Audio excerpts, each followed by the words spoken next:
ሁላችሁንም በጌታ በኢየሱስ ክርስቶስ ስም ሰላም እላችኋለሁ። እንደምን ሰነበታችሁ? ዛሬ እግዚአብሔርን ቃል ምንካፈለው ከአንደኛ ሳሙኤል ምዕራፍ 17 ላይ የዳዊት የድል ምስጢር ምንድነው በሚል አብረን እንካፈላለን። እግዚአብሔር በቃሉ በዚህ ክፍል ውስጥ ባለው መልእክት የሁላችን ልብ እንዲነካ አንገቶቻችን ዝቅ አድርገን እንጸልይ። እግዚአብሔር አምላካችንና አባታችን ሆይ በጌታችን በኢየሱስ ክርስቶስ ያው ስም እናመሰግናለን። ስለዚህ ውድ ጊዜ ያንተ ስም የተባረከ ይሁን።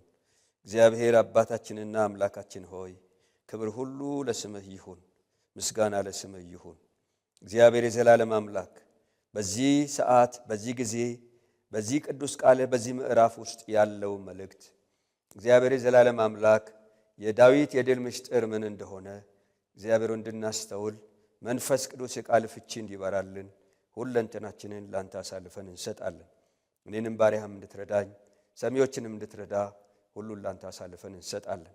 መንፈስ ቅዱስ ሆይ ስለዚህ እድል እናመሰግናለን፣ እንባርካለን። በቃልህ መነካት፣ በቃልህ መጎብኘት፣ በቃልህ መዳሰስ ይሁንልን በጌታችን በኢየሱስ ክርስቶስ ዘላለማዊ ስም አሜን። በዚህ በመጽሐፈ ሳሙኤል ቀዳማዊ ምዕራፍ 17 ላይ እንደምንመለከተው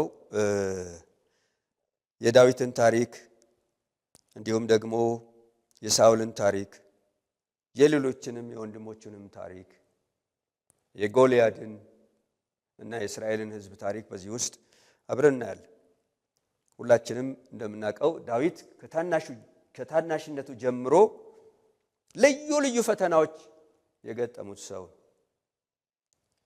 ይሁን እንጂ በሌላ መልኩ ስናይ ደግሞ ዳዊት ከቤተሰቡ መካከል ታናሽ የሆነ በአባቱ በእሴይ ዘንድ እንኳን ያልተመረጠ ነገር ግን ምንም ታናሽ ቢሆንም ማንም ባያስታውሰውም እግዚአብሔር ደግሞ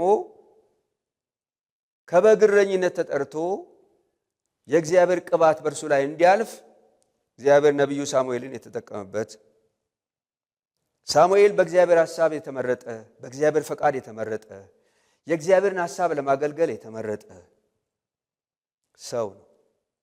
ይሁን እንጂ በእግዚአብሔር የተመረጠው ሰው ሕይወቱን ስንመለከት ግን አብዛኛው የፈተና የመከራ የውጣ ውረድ ታሪክ ነው።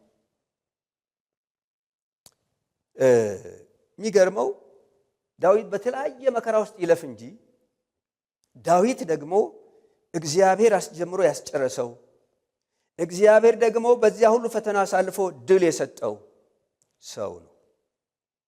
ዛሬም የዳዊት የድል ምስጢሩ ምንድን ነው ብለን በዚህ ክፍል ውስጥ አንዳንድ ቁጥሮችን አብረን እናያለን።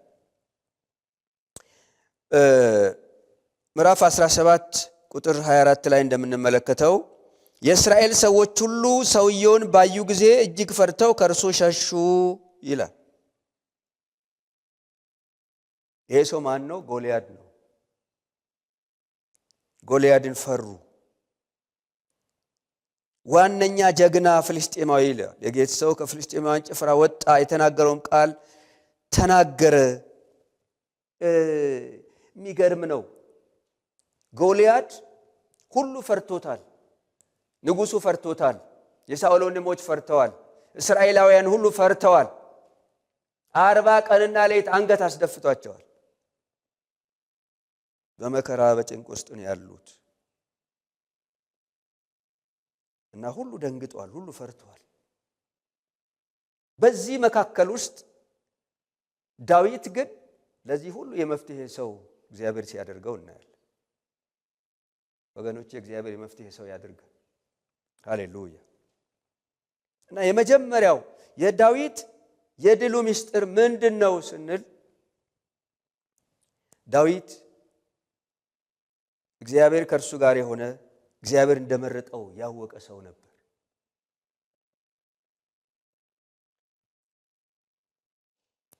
ቁጥር 26 ላይ ዳዊትም ባጠገቡ ለቆሙት ሰዎች ይህን ፍልስጤማዊ ለሚገድል ከእስራኤልም ተግዳሮት ለሚያርቅ ሰው ምን ይደረግለታል? የሕያውን አምላክ ጭፍሮች የሚገዳደር ይህ ያልተገረዘ ፍልስጤማዊ ማን ነው ብሎ ሲጠይቅ እናያለን።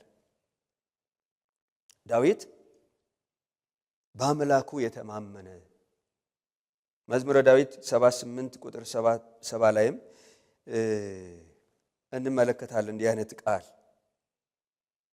ዳዊት ማንም ባይቀበለው እግዚአብሔር እንደተቀበለው ያወቀ ሰው፣ እግዚአብሔር እንደመረጠው ያወቀ ሰው፣ እግዚአብሔር እንደቀባው ያወቀ ሰው፣ እግዚአብሔር ለራሱ ዓላማ የፈለገው ሰው እንደሆነ ያወቀ የተረዳ ሰው። ስለዚህ የመጀመሪያው ዳዊት እግዚአብሔር የራሱ እንዳደረገው እንደመረጠው በትክክል የተረዳ ሰው። ወገኖቼ አንዳንድ ጊዜ ጠላት ልብ ሊያወድቅ ልብ ሊያርድ የሚፈልገው በክርስቶስ ኢየሱስ የተሰጠንን ማንነት እንደሌለን በመናገሩ በማወጁ ነው። የእግዚአብሔር ልጅነት ከምንም በላይ ነው። በክርስቶስ ኢየሱስ ከየት ስፍራ እንደመረጠን ካወቅን በየትኛውም ስፍራ ቢሆን ሰዎች የሚሉንን ሳይሆን እሱ የሚለንን ብቻ መመልከት እንጀምራለን። በክርስቶስ እንደተመረጡ ያላወቁ ሰዎች ሁሉ ጊዜ በሽንፈት ውስጥ ይኖራሉ። ሁሉ ጊዜ በስጋት ውስጥ፣ ሁሉ ጊዜ በፍርሃት ውስጥ ይኖራሉ። በክርስቶስ እንደተመረጡ ያወቁ ግን ዘመናቸውን ከድል ወደ ድል እየተሻገሩ ይሄዳሉ። የመጀመሪያው እኔና እናንተ በክርስቶስ እንደተመረጥን እንድናውቅ ጌታ ይፈልጋል። አንደኛ ጴጥሮስ ምዕራፍ 2 ቁጥር 9 ላይ እናንተ ግን ከጨለማ ወደሚደነቅ ብርሃኑ የጠራችሁን የእርሱን በጎነት እንድትናገሩ የተመረጠ ትውልድ፣ ለርስቱ የተለየ ወገን ናችሁ። ቀድሞ ወገን ያልነበራችሁም አሁን ግን የእግዚአብሔር ወገን ናችሁ እያለ በክርስቶስ እንደተመረጥን ይናገራል። ወገኖቼ በአንደኛ ቆሮንቶስ ምዕራፍ 1 ቁጥር 26 እስከ 31 ሲናገር መጠራታችሁና መመረጣችሁን ተመልከቱ። እንደ ሰው ጥበበኞች የሆኑ አልተመረጡም፣ ኃያላን የሆኑ አልተመረጡም፣ ባለጠጎች የሆኑ አልተመረጡም እያለ መመረጣችንን እንድናስብ ቅዱስ ቃሉ ያመለክተናል። ስለዚህ ዛሬ አንዱ የድላችን ምስጢር በዚህ ምድር ላይ ልዩ ልዩ ፈተና በበዛበት ይህን ዓለም በድል ለማለፍ የሚያስችለን በክርስቶስ እንደተመረጥን አምነን መቀበላችን ማወቃችን ነው። ሁለተኛው የዳዊት የድሉ ምስጢር የትላንቱን ድል አምላኩ የሰጠውን ድል የረሳ ሰው አይደለም። የትላንቱን ብቻ ሳይሆን ዛሬም በእሱ እንደሚሰራበት ያወቀ የተረዳ ሰው ነው። ይህንን ለሳኦል ሲነግረው እናያለን። ምዕራፍ 17 ቁጥር 37 ላይ ዳዊትም ከአንበሳና ከድብ እጅ ያስጣለኝ እግዚአብሔር ከዚህ ፍልስጤማዊ እጅ ያስጥለኛል አለ። የሚገርም ነው። ዳዊት እግዚአብሔር ትላንትና በገጠመው ፈተና ውስጥ ጠላት በትላንት በገጠመው ፈተና ውስጥ እግዚአብሔር ምን ያህል እንዳስጣለው ምን ያህል ድል እንደሰጠው የትላንቱን ያረሳ ሰው ነው። አንዳንዶች ትላንት በድል አልፈው እግዚአብሔር ድል ሰጥቷቸው ከመከራ አውጥቷቸው ከውድቀት አንስቷቸው ዛሬ ላይ ሆነው ግን ትላንትን ይረሳል። እግዚአብሔር ያደረገላቸውን ይረሳል። ስለዚህ ለጠላት ሐሳብ ታልፈው ይሰጣል። ወገኖቼ የእስራኤላውያን ችግር አንዱ ይሄ ነው የነበረው። መዝሙረ ዳዊት 78 ቁጥር 7 እስከ 8 እንመለከታለን። እስራኤላውያን ትላንት ያደረገላቸውን በጎነት እያወሩ አሁን እዚህ ምዕራፍ ላይ ግን ሲደርሱ ትላንትና መና አብልቶናል፣ ዛሬ ደግሞ ይሄን እንዴት ልናልቅ ነው በውሃ ጥም ብለው የትላንቱን እግዚአብሔር በዚያ ያደረገላቸውን በጎነት መልካምነት ይረሳሉ። እግዚአብሔር በእነሱ ያዝን ነበር። ሌላም ትዝ ይላችሁ እንደሆነ መዝሙር 78 9 እስከ 11 ስትመለከቱ የኤፍሬም ልጆች በሰልፍ ቀን ወደ ኋላ ተመለሱ ይላል። መልካም ስራውን ያሳያቸውን ተአምራቱን ረሱ ይል። በቃ በሰልፍ ቀን ታጥቀው ለጦርነት ሊወጡ ብለው ወደ ኋላ ተመለሱ። ለምን? ጠላቶቻችን በእኛ ላይ ይበረታሉ እንሸነፋለን ብለው በስጋት ውስጥ ሆነው ትላንት እግዚአብሔር ድል እንደሰጣቸው ትላንት እግዚአብሔር ከነሱ ጋር እንደነበረ ጠላቶቻቸውን እንዳሸነፈላቸው ረስተው ማለት ወገኖቼ ዛሬም በመናልፍበት የተለያየ ውጣ ውረድ ውስጥ የሚያስፈልገን አንድ ወሳኝ ነገር ቢኖር ትላንት በድል ያሳለፈ ትላንትን ያሻገረ እግዚአብሔር ዛሬም የድል አምላክ ነው። ዛሬም ያሻግራል። ዛሬ በልዩ ልዩ ፈተና ውስጥ ያላችሁ በስጋት ውስጥ በፍርሃት ውስጥ በጭንቀት ውስጥ ያላችሁ አለቀልኝ የምትሉ ትላንት ከዚህ በባሰ ችግር ውስጥ ትላንት ከዚህ በባሰ አስቸጋሪ ሁኔታ ውስጥ አልፋችሁ አልደረሳችሁም? እዚህ እግዚአብሔር አላደረሳችሁ? ትላንት አጣብቂ ነገር ውስጥ ገብታችሁ ከዛ አጣብቂ ነገር ውስጥ እግዚአብሔር ጣልቃ ገብቶ አላወጣችሁ? ብዙ ሰዎች የትላንትን እግዚአብሔር ያደረገላቸውን ይረሳሉ። ወገኖቼ በእግዚአብሔር ድል እየተሰጠን በእግዚአብሔር ተጠብቀን በእግዚአብሔር መልካምነት እየተመራን እዚህ ላይ ደርሰን ግን ዛሬ ለሚገጥመን ፈተና የትላንቱን ብርቱ የሆነውን እግዚአብሔር የትላንቱን ባለውለታችን ዛሬም ባለውለታ ለዘላለም ባለውለታ የሆነውን እግዚአብሔርን ከመርሳት እግዚአብሔር ይጠብቃል። ብዙ ሰዎች የእግዚአብሔርን ይረሱታል። ወገኖቼ እግዚአብሔር እንዳንረሳው የዳዊት የድል ምስጢሩ እሱ ነው። ትላንት እግዚአብሔር ያደረገለትን አረሳ። ዛሬም ትላንትና ከድብ ነው። ትላንት ከአንበሳ ነው እጅ ያስጣለኝ እግዚአብሔር ዛሬም ከዚህ ፍልስጤማዊ እጅ ያስጥለኛል አለ። ክብር ለእግዚአብሔር ይሁን። የሚገርም ነው ዳዊት ንግግር። ሌላኛው ዳዊት የድሉ ምስጢር ከምንም በላይ አምላኩን ብቻ የሚሰማ ስለሆነ ነው። በዙሪያ ያሉትን የተለያዩ ድምጾች የሚያስተናግድ አልነበረም። ለምሳሌ 17:28 ላይ ብንመለከት ታላቅ ወንድሙ ኤልያብ ከሰዎች ጋር ሲነጋገር ሰማ። የኤልያብም ቁጣ በዳዊት ላይ ነዶ ለምን ወደዚህ ወረድክ? እንኪያን እነዚያንስ ጥቂቶች በጎች በምድረ በዳ ለማን ተውካቸው? እኔ ኩራትህንና የልብህን ክፋት አውቃለሁና ሰልፉን ለማየት መጥተሃል አለው ይላል። የሚገርም ነው። የዳዊት የገዛ ወንድም የሚገርም ነው። የገዛ ወንድሙ ዳዊትን የሚያቀው እግዚአብሔር እንደሚያቀው አይደለም። ዳዊትን ሲንቀው ነው የምናየው። ግን እኮ ጎልያድን ራሱ ፈርቶታል። አንገት እየደፋ ነው። ግን በወንድሙ ላይ ግን ብርቱ ሲመስል ነው የምናየው። ይሁን እንጂ የዳዊት ታላቅ ወንድሙ ኤልያብ ያንን ይበል እንጂ ዳዊት ግን የኤልያብን ሐሳብ አላስተናገደም። 17:33 ላይ ስትመለከቱ ደግሞ ሳኦልም ዳዊትን አንተ ገና ብላቴና ነህና እርሱም ከብላቴነቱ ጀምሮ ጦረኛ ነውና ይህን ፍልስጤማዊ ለመውጋት ትሄድ ዘንድ አትችልም አለው ይላል። ይህም ሌላ ዳዊት ላይ አቅም እንደሌለው ብርታት እንደሌለው ኃይል እንደሌለው እግዚአብሔር በሱ ሊሰራ ያለውን ታላቅ ነገር እንዲጥል ከእጁ ሊያስጥለው ከልቡ ሊያስጥለው በንጉሱ በኩል የመጣ ቃል ነው። የሚገርም ነው። የንጉሱንም አትችልም ንግግር አልተቀበለም፣ አላስተናገደም። ዳዊት ከንጉሱ ይልቅ የሚሰማው እግዚአብሔርን ነው። የጠራውን እግዚአብሔርን ነው። የቀባውን እግዚአብሔርን ነው። የሾመውን እግዚአብሔርን ነው። ከእርሱ ጋር ያለውን እግዚአብሔርን ነው የሚሰማ የነበረው። ሶስተኛው ከ41 እስከ 44 ስንመለከት ደግሞ እንዲህ ይላል።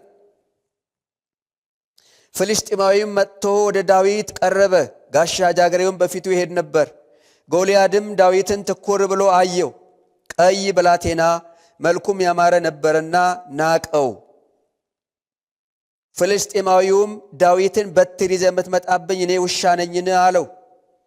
ፍልስጤማዊውም በአምላኮቹ ስም ዳዊትን ረገመው። ፍልስጤማዊውም ዳዊትን ወደ እኔ ና፣ ሥጋህንም ለሰማይ ወፎችና ለምድር አራዊት እሰጣለሁ አለው ብሎ ይናገር። ይሄ ሁሉ እርግማን፣ ይሄ ሁሉ ሟርት፣ ይሄ ሁሉ ንቀት ዳዊት አላስተናገደም። ዛሬ ቆም ብለን እናስብ። የቅርብ ወዳጅ በሚመስሉ ልብን ሊያወርዱ የሚላኩ በንግግራቸው የሚላኩ አንዳንዶች አሉ። እንደ ኤልያብ የሆኑ እንደ ንጉሱም የሆኑ የቀኑ የሚመስሉ አትችልም የሚሉ ስብከታቸው አትችልም፣ ንግግራቸው አትችልም፣ ቋንቋቸው ሁሉ ጊዜ ትችላለህ፣ ተከናወን፣ እግዚአብሔር ካንተ ጋር ነው ማለት ሳይሆን አትችልም ብቻ የሚሉ አሉ። እነሱንም ሰምተን እንድናስተናግዳቸው እግዚአብሔር አይፈልግም። በክርስቶስ ኢየሱስ የተመረጠ ሰው አምላኩን መታመን አለበት፣ አምላኩን መስማት አለበት። እና ዳዊት አልሰማቸውም። የጎልያድንም ሟርት፣ እርግማን፣ የተለያየ ንቀት ንግግር ሁሉ ዳዊት አላስተናገደም። የዳዊት የድሉ ምስጢር አንዱ ይሄ ነው። ሌላኛው አራተኛው ዳዊት እግዚአብሔርን በመታመን የሚናገረው የድል ቃል ነበር። እግዚአብሔርን በመታመን የሚናገረው ዳዊት የድል ቃል ነበር። 17:29 ላይ ስንመለከት ዳዊትም እኔ ምን አደረግኩ? ይህ ታላቅ ነገር አይደለምን አለ። ዳዊትም ከእርሱ ወደ ሌላ ሰው ዘወር አለ፣ እንደዚህም ያለ ነገር ተናገረ። ሕዝቡም እንደ ቀድሞ ያለ ነገር መለሱለት ይልና ይቀጥላል። በተለይም ደግሞ ቁጥር 45-47 ስንመለከት ዳዊትም ፍልስጤማዊውን አለው፣ አንተ ሰይፍና ጦር ጭሬም ይዘህ ትመጣብኛለህ። እኔ ግን ዛሬ በተገዳደርከው በእስራኤል ጭፍሮች አምላክ ስም በሰራዊት ጌታ በእግዚአብሔር ስም እመጣብሃለሁ። እግዚአብሔር ዛሬ አንተን በእጄ አሳልፎ ይሰጣል። እመታህም አለሁ፣ ራስንም ካንተ አነሳዋለሁ። የፍልስጤማውያንንም ሰራዊት ሬሶች ለሰማይ ወፎችና ለምድር አራዊት ዛሬ እሰጣለሁ። ይኸውም ምድር ሁሉ በእስራኤል ዘንድ አምላክ እንዳለ ታውቅ ዘንድ ይህም ጉባኤ ሁሉ እግዚአብሔር በሰይፍና በጦር የሚያድን እንዳይደለ ያውቅ ዘንድ ነው። ሰልፉ ለእግዚአብሔር ነውና እናንተንም በእጃችን አሳልፎ ይሰጣል። ሃሌሉያ። ዳዊት ለጠላቱ ያወጀው የድል አዋጅ ነው። ዳዊት ለጠላቱ ያወጀው የድል ቃል ነው። ክብር ለእግዚአብሔር ይሁን። የሚገርም ነው። ዳዊት የሚያስደነግጥ የሚያስፈራራ ነገር ስላልገጠመው አይደለም። ነገር ግን ያን ሁሉ አልፎ የሚያውጀው ግን የድል ቃል ነው። በራሱ ላይ የድል ቃል ነው የሚያውጀው። በጠላት ላይ የድል ቃል ነው የሚያውጀው። ወገኖቼ አንዳንድ ጊዜ በክርስቶስ ኢየሱስ መሆናችን ቀርቶ የክርስቶስ የሆንን ክርስቶስ ከኛ ጋር እንዳለ ኤልሻዳይ የሆነው ሁሉን ቻይ የሆነው ጌታ ከእኔ ጋር አለ ብለን ለመናገር ድፍረት እናጣል። ግን በእያንዳንዱ ቀን ውስጥ ቀኑ ክፉ፣ ዘመኑ ክፉ፣ ዲያብሎስ ክፉ እንደመሆኑ በእያንዳንዱ ቀን የምናውጀው የድል ቃል ከክርስቶስ ኢየሱስ የተነሳ ሊኖረን ይገባል። ክብር ለእግዚአብሔር ይሁን። እሱ በጣም ወሳኝ ነው። የድል ቃል ልንናገር፣ በጠላታችን ላይ ድልን ልናውጅ አስፈላጊያችን። ዛሬ ስንቶቻችን የሽንፈት ቃል እየተናገርን ይሆን? ጠላት የሚፈልገው ሁል ጊዜ የድልን ቃል እንድናውጅበት አይደለም፣ የድልን ቃል እንድንናገር አይደለም፣ የስንፍና ቃል እንድንናገር፣ እኔ ያረባም እኔ ያልጠቅምም እንድንል። እሱን ጌታ ከኛ ያርቀው። ዛሬ ተሸንፍ ያለው ጠላት እያሸነፈኝ ነው እያልክ በብዙ መንገድ ደጋግመህ በራስ ላይ የምታውጅ ትኖር ይሆን? ለጠላት መሳቂያ ነው የምትሆነው። ዛሬ ግን እናገራለሁ፣ ጠላት ተሸንፈዋል። በክርስቶስ የመስቀል ሥራ ተሸንፈዋል። ኢየሱስ ሞቶ ሞትን ድል አድርጎ ተነስቷል። ክብር ለእግዚአብሔር ይሁን። ስለዚህ አዋጅ ልናውጅ የሚገባው በክርስቶስ እንደተነሳ ሰው የአዋጅ ቃል፣ የድል ቃል ልናውጅ ያስፈልገናል። ሮሜ 8:37 በዚህ ሁሉ ግን በወደደን በእርሱ ከአሸናፊዎች እንበልጣለን ይላል ሐዋርያው ጳውሎስ። በዚህ ሁሉ ግን በወደደን በእርሱ ከአሸናፊዎች እንበልጣለን። ክብር ለእግዚአብሔር ይሁን። በዮሐንስ ራእይ ምዕራፍ 17 ቁጥር 14 ላይ በጉም የጌቶች ጌታና የነገሥታት ንጉሥ ስለሆነ እነሱን ድል ይነሳል። ከበጉ ጋር ያሉ የተጠሩና የታመኑ የተመረጡም ድል ይነሳሉ ይላል። ክብር ለእግዚአብሔር ይሁን። ከበጉ ጋር ያሉ በጉ ድል እንደነሳ ከበጉ ጋር ያሉ ድል ይነሳሉ። ክብር ለእግዚአብሔር ይሁን። በክርስቶስ ኢየሱስ ሞትና ትንሣኤ አምነን የእርሱ ገንዘብ፣ የእሱ ርስት፣ የእሱ መቅደስ ከሆንን ልናውጀው የሚገባን ነገር በጠላታችን ላይ ሁል ጊዜ ድልን ነው። ምክንያቱም ኢየሱስ የድል ጌታ ነው። ኢየሱስ የድል አምላክ ነው። ክብር ለእግዚአብሔር ይሁን። ስለዚህ ጠላት የተሸነፈ ነው ወገኖች። ዳዊት የድሉ ምስጢር ይሄን ነው። ዳዊት እነዚህ ነገሮች አራቱ ነገሮች እግዚአብሔር እንደመረጠው ያወቀ ሰው ነበር። የትላንት ድል እግዚአብሔር የሰጠውን ድል ያረሳ ነበር። ለዛሬው እሱን መልሶ ያውጅ ነበር። ትላንት እንደረዳው ዛሬም እንደሚረዳው፣ ትላንት እግዚአብሔር ከእሱ ጋር እንደሆነ ዛሬም ከእሱ ጋር እንደሆነ የሚያውጅ ሰው ነው የነበረው ዳዊት። ሶስተኛው አምላኩ ብቻ የሚለውን የሚሰማ ሰው ነው የነበረው ዳዊት። አራተኛው እግዚአብሔርን በመናገር እግዚአብሔርን በመታመን የሚናገረው የድል ቃል የድል አዋጅ ነበር ለጠላቱ የሚያውጀው። በዚህ ምክንያት ውጤቱን ስንመለከት ቁጥር 49ና 50 እንዲህ ይላል። ዳዊትም እጁን ወደ ኮረጆው አግብቶ አንድ ድንጋይ ወሰደ፣ ወነጨፈውም፣ ፍልስጤማዊውንም ግንባሩን መታ፣ ድንጋዩም በግንባሩ ተቀረቀረ፣ እርሱም በምድር ላይ በፊቱ ተደፋ ይላል። ክብር ለእግዚአብሔር ይሁን። ደግሜ ያነባዋለሁ። ዳዊትም እጁን ወደ ኮረጆው አግብቶ አንድ ድንጋይ ወሰደ፣ ወነጨፈውም፣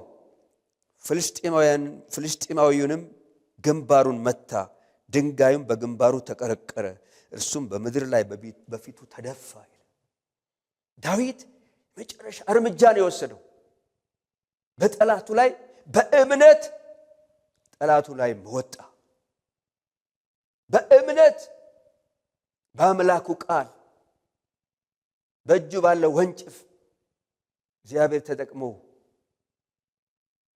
ጎልያድ እኔ ውሻ ነኝ ወይ ጭሬና በትር ይዘህ የምትመጣ አለው። ነገር ግን እግዚአብሔር በዚያው ተጠቅመው ጎልያድ እንዲገድል ለእስራኤል እረፍት ምክንያት እንዲሆን አደረገው። ወገኖቼ እግዚአብሔር የሰጠን በክርስቶስ ላመኑ የተሰጠ እምነት አለ። በክርስቶስ ድፍረት አለ። በእርሱ በማመን ያገኘነውን ቃሉን ተጠቅመን በእምነት በጠላታችን ላይ እንድንወጣ ዛሬም ጌታ ይፈልጋል። ያኔ በጠላታችን ላይ እርምጃ ስንወስድ ዳዊት ፍጻሜው ድል እንደሆነ የኔና የናንተም ፍጻሜ ድል ይሆናል። ክብር ለእግዚአብሔር ይሁን። ዛሬም ድል አለ፣ ነገም ድል አለ። በክርስቶስ በመሆን ምክንያት የተገኘ ድል ዘላቂነት አለው፣ ዘላለማዊነት አለው። ክብር ለእግዚአብሔር ይሁን። ስለዚህ በክርስቶስ ኢየሱስ ሁል ጊዜ ድልን ማወጅ ያስፈልገናል። በክርስቶስ ኢየሱስ ሁል ጊዜ ወደ እርሱ መጠጋጋት ያስፈልገናል። በክርስቶስ ኢየሱስ ሁል ጊዜ እርሱን መታመን ያስፈልገናል።